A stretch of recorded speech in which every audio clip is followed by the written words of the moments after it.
সাভারকার সিনেমাটাকে যদি আমি ভালো বলি তাহলে বাম আইডিওলজির লোকজন আমাকে গালাগাল দেবে। সিনেমাটাকে যদি আমি খারাপ বলি তাহলে ডান দিক রাইট উইং আইডিওলজির লোকজন আমাকে গালাগাল দেবে। বস্তার সিনেমাটাকে যেহেতু আমি বাজে বলেছি, রাইট উইং আমাকে গালাগাল দিয়েছে। কাশ্মীর ফাইল, কেরালা স্টোরি, ভ্যাকসিনার ভালো বলেছিলাম, কোনো অসুবিধা হয়নি। আজকে আমি সাভারকার দেখলাম এবং দেখে আমি বলতে চাই, কে আমাকে গালাগাল দেবে বাম দিক ডান দিক আমি জানি না, বাট গালাগাল আজকে আমি দেবো। আর তোমাদের কমেন্ট বক্সে যা করার তোমরা করে নিও, ঠিক আছে? প্রথম কথা, নেতাজি সুভাষচন্দ্র বোস সাভারকারের থেকে ইন্সপায়ার্ড ছিল। দেখ ভাই, মামদোবাজির না একটা লিমিট আছে। রণদীপ হুডা একজন অত্যন্ত ভালো লোক। এই যে কেশরী অক্ষয় কুমারের যে সিনেমাটা না, এইটা অ্যাকচুয়ালি রণদীপ হুডার করার কথা ছিল এবং রণদীপ হুডা নিজের ক্যারেক্টার প্রিপারেশনে চলে গিয়ে অরিজিনালি, আপনারা যে অক্ষয় কুমারের যে দাড়িটা দেখেন না, ওটা তো ফেক। অরিজিনালি অতটা দাড়ি রণদীপ হুডা নিজের জন্য গ্রো করেছিল। সিনেমাটা সামাও হয়নি। এইরকম একটা লোকের রাগ থাকাটা খুব স্বাভাবিক। এবং রণদীপ হুডার কেরিয়ার গ্রাফে এটা একটা কথা আছে যে বলিউডের সব থেকে ব্যর্থতম, লাইক যার অলমোস্ট সব সিনেমা ফ্লপ করেছে, তাদের মধ্যে একজনের রণদীপ হুডার নাম আসে। কিন্তু সে সেই ফিল্মগুলো, সবকটা ফিল্মে সে হিরো ছিল না, পার্শ্ব চরিত্রে সে অভিনয় করেছে। লোকটার উপর আমার ইমেন্স ভালোবাসা এবং শ্রদ্ধা রয়েছে। জিমি শেরগিল আর এই লোকটা, এরা দুজন যতটা পোটেনশিয়াল এরা রিচ করতে পারেনি। বলিউডে এরকম ভুড়ি অভিনেতা রয়েছে যাদেরকে তাদেরকে প্রপারলি এক্সপ্লোর করা হয়নি। এটা একটা বলিউডের মতো করাপ্টেড সিস্টেমের এটা একটা পার্ট হতে পারে, ইট ইজ ওকে। এবং সেটার জন্যই কিন্তু রণদীপ হুডা আজকে ফাইনালি সে এখন বুঝতে পেরেছে যে না, এই রাইট উইং আইডিওলজি নিয়ে ফিল্ম করাটা কাইন্ড অফ অ্যান্টি বলিউড একটা ব্যাপার আছে। আমি এখানে ফান্ডিং পাচ্ছি, মেবি আমার সিনেমাও হিট হয়ে যাবে, তো চলো করি। আমি রণদীপ হুডার ব্যাপারটা পুরোপুরি বুঝতে পারছি। ওই ট্রেলার থেকে আমি একটা জিনিস দেখছিলাম যে ইংরেজরা নাকি এই লোকটাকে সব থেকে বেশি ভয় পেত। সব থেকে কোন ইন্ডিয়ানকে ভয় পেত, সেটা নাকি এই লোকটা, বীর সাভারকার। তো দেখো ভাই, এই সমস্ত গাঁজা তুমি ফুঁকতে চাইলে পর ফুঁকো। আর এর মধ্যে সব থেকে আয়রনিক ব্যাপার হচ্ছে গিয়ে কি, আমাকে যদি এই মুহূর্তে কংগ্রেস, বিজেপি বা আমাদের দেশের যে কোনো গভর্নমেন্টের মধ্যে কোনো গভর্নমেন্টকে চুজ করতে বলা যদি হয়, তাহলে অ্যাকচুয়ালি আমি হয়তো এদেরকেই হয়তো চুজ করব। এটা হচ্ছে কি সব থেকে আয়রনিক ব্যাপার। স্টিল আমার এই সিনেমাটা দেখার পর থেকে না, সিনেমাটার মেকিং খুব ভালো। আমি যদি সিনেমাটাকে পুরোপুরি একটা ফিকশনাল ফিল্ম ধরে যদি নিই, যে এটার গল্পের সাথে ইতিহাস আর সত্যতার কতটা কানেকশন আছে আমি চেকই করতে যাবো না, আমি ভাবতেই যাবো না, তাহলে পরে সিনেমাটা একটা ব্রিলিয়েন্ট ফিল্ম, ঠিক আছে? যদি আমি ফিকশন পুরোপুরি ধরে যদি নিই, কিন্তু সেটা হয় না। কন্টিনিউয়াসলি আপনি এমন চরিত্রদের দেখছেন, এমন নামেদের শুনছেন, এমন কথাবার্তা শুনছেন যেগুলোর সাথে আপনি ছোটোবেলাতে একটু হলেও পড়াশোনা করেছেন, একটু হলেও আপনি জানেন পলিটিক্সের ব্যাপারে। সুতরাং আপনার ভেতরে একটা দুর্বিষহ রাগ কিন্তু আস্তে আস্তে করে ঘোট পাকাতে থাকে।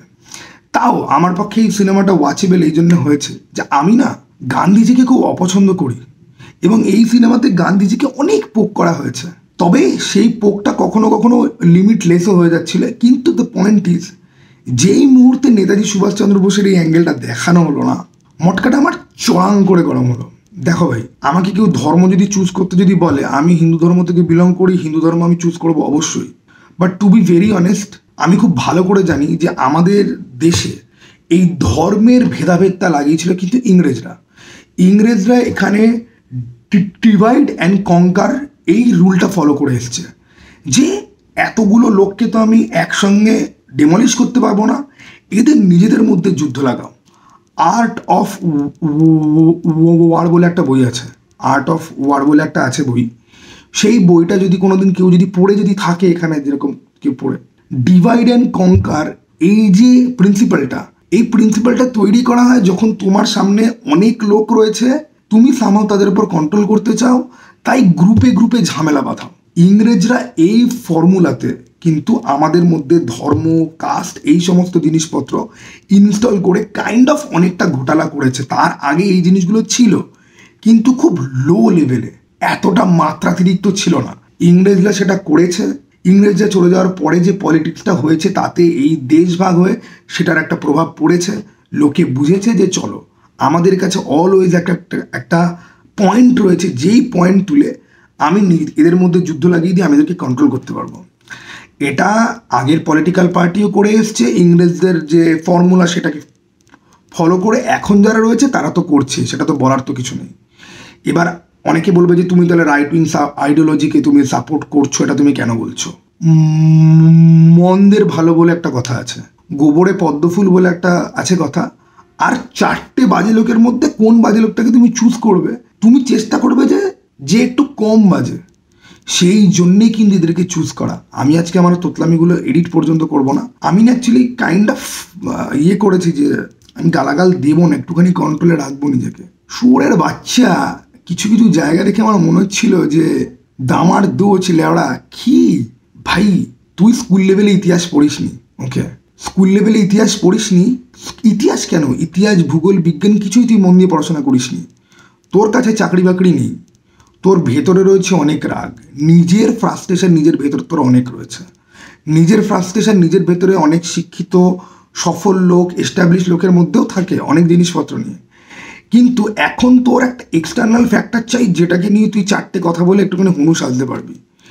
এইখান থেকেই তৈরি হয় হোয়াটসঅ্যাপ ইউনিভার্সিটির গ্রুপ, যারা মনে করে আমাদের দেশে যা যা রিটেন হিস্ট্রি আছে সমস্ত কিছু ফেক, ওদের বাবারা যে ইতিহাস ওদেরকে বলেও যায়নি, ভাই তাহলে তোরা সবাই ইতিহাস বই লেখ না, তাহলে আমাদের দেশের সমস্ত এই এক্সিস্টিং ইতিহাস বইকে নিয়ে জ্বালিয়ে দেওয়া হোক, কারণ সব কিছুতেই প্রোপাগান্ডা রয়েছে, সমস্ত কিছুই ফেক, সমস্ত কিছুই ভুয়ো, কিন্তু তোরা সত্যি কথা বলছিস। এরা এমনভাবে পোর্ট্রে করবে যেন অ্যাকচুয়াল মনে হবে এদের হাবভাব দেখে যে 2014-তে এসে ভারতবর্ষ অ্যাকচুয়ালি ইন্ডিপেন্ডেন্ট হয়েছে, এরকম একটা কথা কঙ্গনা রানাউত বোধহয় বলেছিল একবার পর্যন্ত, যে অ্যাকচুয়াল তো ইন্ডিয়ার ইন্ডিপেন্ডেন্স এই সময় হয়েছে। অক্ষয় কুমারের যে পৃথ্বীরাজ যে ফিল্মটা, এই যে পৃথ্বীরাজ ফিল্মটার মধ্যেও একটা বইয়ের ওপর বেস করে ওই যে ফিল্মটা যে তৈরি হয়েছে, পরে জানা যাবে যে ওই বইটা অ্যাকচুয়ালি সম্রাট পৃথ্বীরাজ চৌহানের মৃত্যুর অনেক পরে লেখা, কিন্তু গোটা সিনেমাটার মধ্যে ওই একটা ফিকশনাল বইকে এমনভাবে ট্রিট করা হবে যেন ওই বইটা বিশাল কিছু। এবং সম্রাট পৃথ্বীরাজের যখন এসছিল তখন ওইটা নিয়ে খুব কথাবার্তা হচ্ছিল, বীর সাভারকরকে বীর কেন বলা হয়, এটার পেছনেও না কাইন্ড অফ ওরকম একটা বইয়ের গল্প আছে। লোকটা এই যে বীর সম্বোধনটা নিজেই নিজের নামের আগে বসিয়েছে। নিজেকে ভালোবাসা বা নিজের গুণে মুগ্ধ হয়ে থাকা ভালো, বাট সেটা এতটাও ভালো নয় যেটা অলমোস্ট ক্যারিকেচার আর খিল্লির পর্যায়ে গিয়ে পৌঁছায়। বীর সাভারকর যেই লোক মুচলেকা লেখায়, যেই লোক রীতিমতো প্রেশারে পড়ে 13-14 বছর প্রিজনে থেকে, হ্যাঁ আমি জানি একটা লম্বা সময় ধরে তুমি কালাপানির মতো একটা প্রিজনে থাকলে পরে তাহলে তোমাকে ভাই আজকে অনেক কিছু করতে হয়, অনেক কিছু বলতে হয়, ইট ইজ ফাইন। আর সব থেকে বড় কথা কি, আন্দামানের আপনি সেলুলার জেলে গেলে পরে আপনি দেখতে পাবেন যে এদের ইনসিকিউরিটিটা কোথায়। বাঙালিদের রক্তে আজকে এই দেশ স্বাধীন হয়েছে, এবং এইসব মহামান্য ব্যক্তিরা পর্যন্ত বলে যে ইংরেজরা নেতাজি সুভাষচন্দ্র বসুকে ভয় পেয়ে এই দেশ ছেড়েছে, এবং এতটা ভয় তারা আগে কোনোদিন কাউকেই পায়নি। পুরো ন্যারেটিভটাকে চেঞ্জ করার খেলা চলছে। দেশ স্বাধীন বাঙালিদের জন্য হয়েছে, তাদেরকে তো মানে এবার দেখা হচ্ছে তারা অ্যাকচুয়ালি নাকি এর থেকে ইন্সপায়ার হয়েছে। হোয়াট, দেখ আমি জানি এই কমেন্ট বক্সে অনেক খিস্তি পড়বে, I don't give a shit. তার প্রথম কথা হচ্ছে গিয়ে যে ব্যাটম্যান, নেতাজি সুভাষচন্দ্র বোস, আরও এরকম কিছু জিনিস আছে, এগুলোকে কেউ বিকৃত করার চেষ্টা করলে না, আমি মুহূর্তের মধ্যে আমার একদম যে রুট, আমার প্রকৃত যে রূপ সেটা বেরিয়ে আসে। কিন্তু আমি অ্যাকচুয়ালি ইউটিউবে না একটুখানি কাইন্ড অফ এই যে সবাই যে আজকাল একটা ইমেজ বিল্ড করে রাখে না ভালো ছেলে মার্কা, সেই চেষ্টাতে আমিও আছি বলে আমি যতটা রভাবে গালাগাল দিই চশমা পরে দাড়ি নিয়ে, আমি কাইন্ড অফ নিজেকে একটুখানি শোধরানোর, একটুখানি বদলানোর চেষ্টা করছি। সেই জন্যে না আমি সত্যি সত্যি বলছি, মাঝে একটুখানি গালাগাল দিলাম, বাট আমি দিচ্ছি না। রান্দিফোটাকে আমি সত্যি সত্যি খুব রেসপেক্ট করি, আর লোকটা কেন এরকম করলো বা কী জন্যে সেটাও আন্ডারস্ট্যান্ডেবল, বাট ভাই নেতাজিকে নিয়ে না খিল্লি নয়। লোকটা সেকুলারও ছিল না, লোকটা কমিউনাল ছিল না, লোকটা রিয়ালিস্ট ছিল। লোকটা একটা জিনিস বুঝতো, আমার দেশ আমার জমি, তুমি কে সোরের বাচ্চা এসে আমাকে শাসন করবে, তোমার গাঁড় মারার জন্য আমাকে যা যা করতে আমি সেটা করব।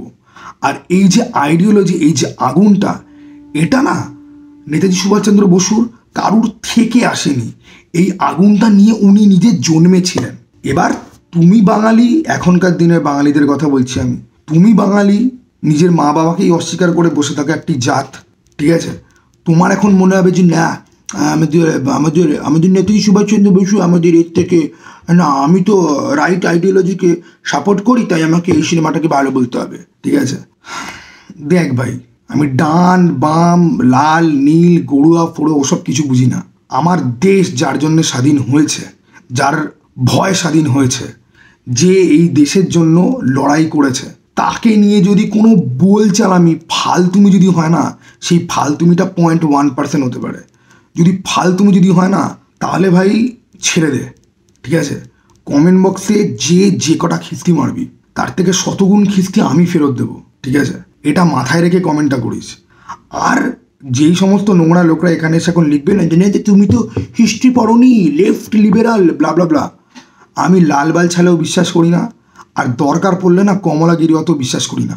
আমি মনুষ্যত্বে বিশ্বাস করি। আমার কাছে ধর্ম, আমাকে যদি আজকে কেউ ধর্ম সেট করতে যদি দেয় না, আমি ওই খাদ্য ভগবান কি ড্রেস পরছে কোত্থেকে এসছে ওই বেচিতে ধর্ম ভাগই করব না।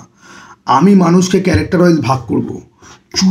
চুতিয়া ধর্ম, ভালো ভালো ধর্ম, ঠিক আছে? আর হ্যাঁ, সমাজে এখনও ভালো লোক আর খারাপ লোক এক্সিস্ট করে, গ্রে শেড সবার মধ্যেই রয়েছে, ঠিক আছে? আমি তো ভাই বিশ্বাস করি চুতিয়া অশিক্ষিত গান্ডু এদেরকে সব আলাদা ধর্মে রাখো, আর যারা একটু হলেও পড়াশোনা করেছে, একটু হলেও বোঝে, একটু হলেও সত্যি কথা বলার সৎ সাহস রয়েছে, নিজের ভুলটা অ্যাডমিট করার ক্ষমতা রয়েছে, তাদেরকে আমি আরেকটা ধর্মে রাখবো। তো আমার কমেন্ট বক্সে ধর্ম চোদাতে আসবি না, পলিটিক্যাল আইডিওলজি চোদাতে আসবি না। নেতাজি সুভাষচন্দ্র বোস, আমি এটা বলতে পারি না যে আমি তার ফ্যান, ঠিক আছে? আমি তার দীক্ষায় দীক্ষিত, তার আদর্শে বিশ্বাস করি। যদিও আমাদের এই জেনারেশন বা এই ওক প্রপাগান্ডা অদ্ভুত এজেন্ডাধারী সময় কেউ কোনো আদর্শে বিশ্বাস তো করে না, আমি নেতাজি সুভাষচন্দ্র বোস, ব্যাটম্যান, কেজিএফ এদের আদর্শে করি বিশ্বাস। আমার কাছে ক্রিমিনাল আর এই মিথ্যাবাদীদের দাম একটা পিঁপড়ের থেকেও কম, ঠিক আছে? একটা পিঁপড়েকে বরং আমি পিষে মারবো না, কিন্তু মিথ্যাবাদী মাদারচোদ গান্ডু, ঠিক আছে, যারা নিজেদের এজেন্ডা চালানোর জন্য যা খুশি তাই বলতে আর দেখাতে পারে, এবং কিছু লোক কোত করে সেটাকে গেলার জন্য বসে আছে, তাদেরকে ভাই থাকা আমি বলবো না। কমেন্ট বক্সে খিস্তানোর আগে সিনেমাটা দেখ, আগে না ইতিহাস জান, নাহলে এমন এমন কোয়েশ্চেন করে এমন বেইজ্জত করবো না যে লজ্জায় মুখ লোকানোর কিন্তু জায়গা থাকবে না। মার্সি পিটিশনের সিন নেই কেন? হ্যাঁ, আরেকটা, আমাকে অনেকেই বলছিল যে প্রতীক বরাদেকে রোস্ট করো। আমি একজনকে লিখেছিলাম যে আমি রোস্ট করতে চাই না, আমি প্রতীক বরাদেকে রোস্ট করবো। আমি ওটাকে যদি রোস্ট ভিডিও বলেন, ওটাকে খিস্তি ভিডিও বলে, আমি প্রতীক বরাদেকে রোস্ট করবো, ঠিক আছে? চল টাটা, বাই।